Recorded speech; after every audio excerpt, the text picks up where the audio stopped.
Zoroark is arguably the hardest Pokemon to play in all of Pokemon Unite.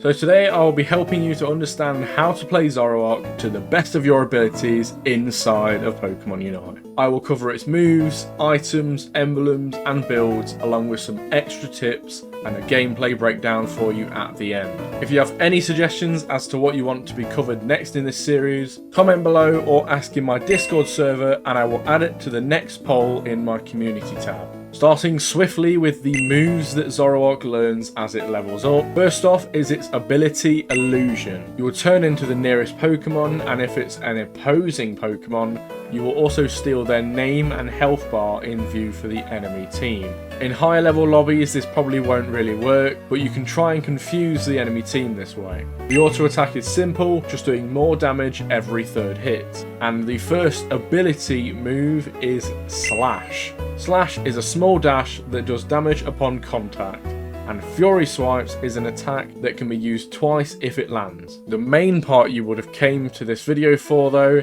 is these moves in particular. Once Zoroark evolves into Zoroark at level 4, it will learn Feint Attack. And this is the description for the move. But to summarise, Feint Attack is a move that can be used again if it lands and will cause you to dash back to the same spot that you originally started at. You can do this move 6 times and then you will get a final strike. The last hit is a lock-on move that does most of the damage, so you'll want to use this move to finish off your opponent. Additionally, you can use Shadow Claw or Cut and it will move the location that you dash back to with Feint Attack. Next up is Night Slash. With Night Slash you'll be able to use the movement stick to dash, and you must dash before the timer below your health bar runs out. If you try and dash without using Shadow Claw or Cut or an auto attack, you will cancel the move. So with Night Slash you want to make sure that you don't try and dash twice right after the other. I'll go into more depth with this move in the tips portion of this video, because luckily the rest of these moves are quite easy to understand. Shadow Claw is a dash that leaves the target unable to act for a total of 0.4 seconds if you land both hits, and Cut is simply a dash that restores some HP. The build that I'll recommend with this Pokemon is to use either Feint Attack and Shadow Claw, or Night Slash and Shadow Claw. And finally I'll cover the Unite move, Nightfall Daze.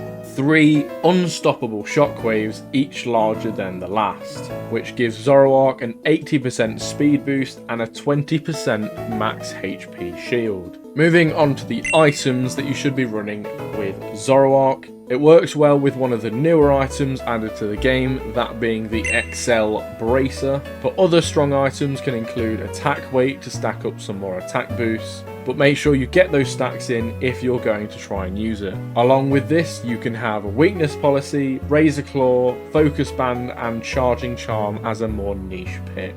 The emblems I would recommend for Zoroark is the traditional 6 brown and 6 white to maximise the attack output. Now it's time for the extra tips to carry your Zoroark to the next level. The first tip I will add is the traditional Night Slash combo that I teased earlier in the video, and it will go like this. Dash with the stick, then use your Shadow Claw or Cut, then dash again, basic attack without moving, dash again, and then basic attack again, which should activate the final hit.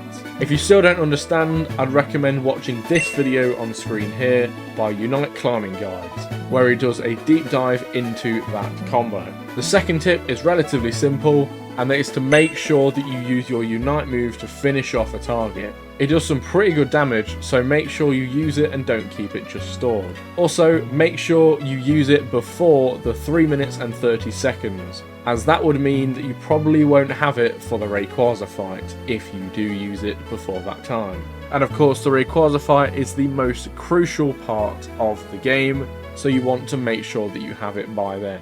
The third and most likely important tip is to make sure you get your stacks early. Zoroark really gets going when it has max stacks, and so get kills early to score with those points if you have to. Finally, just something to remember, try and figure out a plan of action before you engage a fight. It is very easy to get caught out and die with Zoroark, so make sure you know who to engage, where to engage, and an escape plan if it goes south. If you're playing correctly, you should be a higher level than the enemy team, and so if you go down, it will give the opponent a lot of catch-up XP and will make the game harder to take them out in the future, such as the very crucial Rayquaza fight. Now, I will walk through one of my games and tell you my thought process throughout the game.